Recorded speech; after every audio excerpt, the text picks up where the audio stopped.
So in this video, I'm going to talk about some common mistakes. A lot of this will be a repeat of what I've mentioned in other videos. I'm just doing it again because it kind of is a way for you to see the same information from a different angle.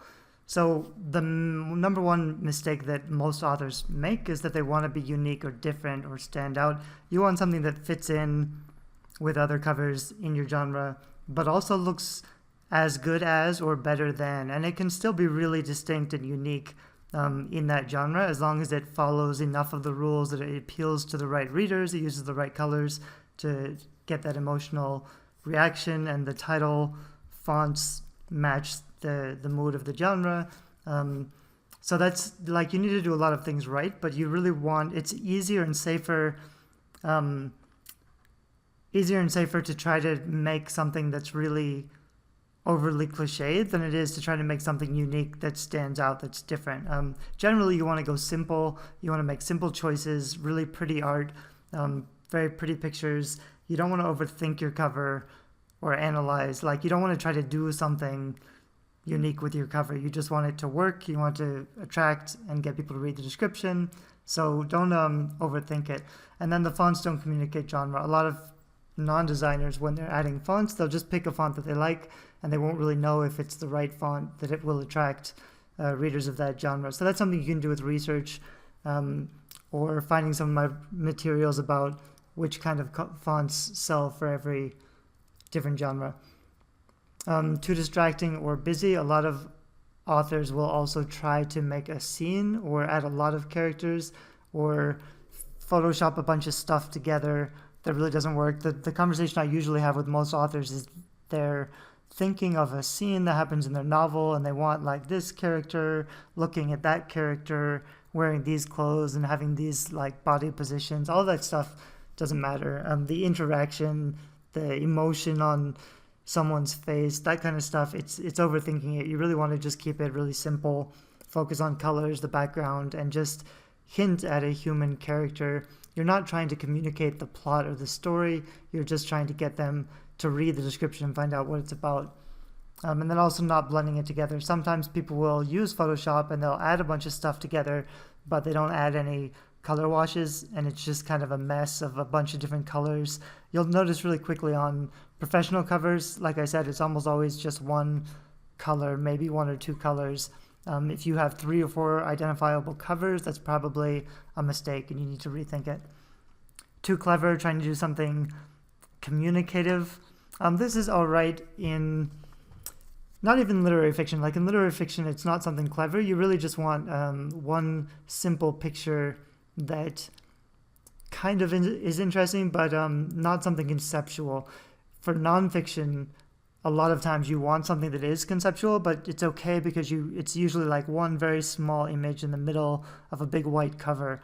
But if you try to put in too much conceptual stuff and get too clever with things, you're going to mess it up.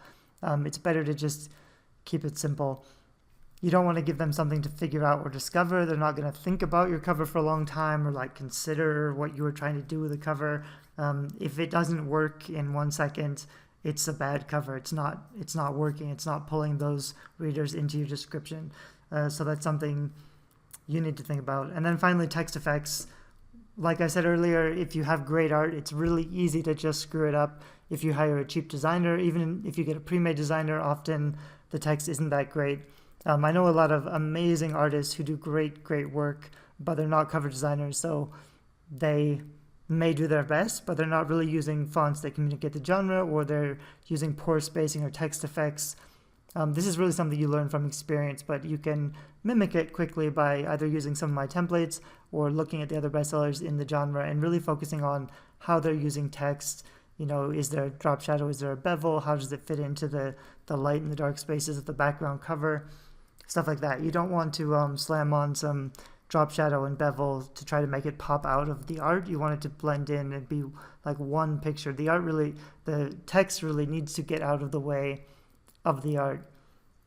And in nonfiction, you really just want, like, nonfiction is almost always about the benefits anyway, so you want to be communicating the benefits. One more thing I forgot if I mentioned already, you don't need to duplicate anything on your cover. So if you have a vampire book, you don't need to have vampire in the title and the subtitle and in the picture. Like you don't need a picture of a vampire because you've already said vampire in the text. They know what it's about. You want to, because those are like 3 different opportunities to communicate something about the book. And you don't want to repeat those chances by just talking about vampires all the time.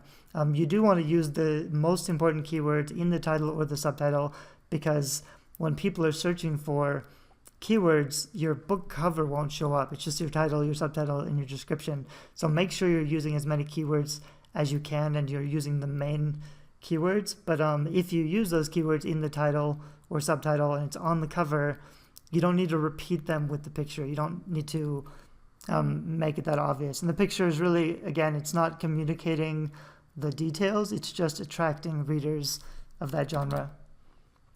So I have... this is kind of my starter library of books that I have available. A lot of them are kind of old, and I need to clean them up and reformat them, and I'm going to add some new material and put them up again. But if you sign up, like a lot of them are available anyway on a lot of my sites. And there's probably, I don't know, 200,000 words or something of content. I put out a lot of free content, so there's a lot of free material. I'm finding that videos make it easier for me to communicate a lot of this stuff a lot faster. So you don't have to read 5 of these books. And then also, more than, like, the problem with design is that I can't really communicate design. It takes a lot of time and experience to kind of figure out what works and what doesn't. But that's why I tried to put up some templates on DIY book covers or DIY book formats, so that you can just start with a template.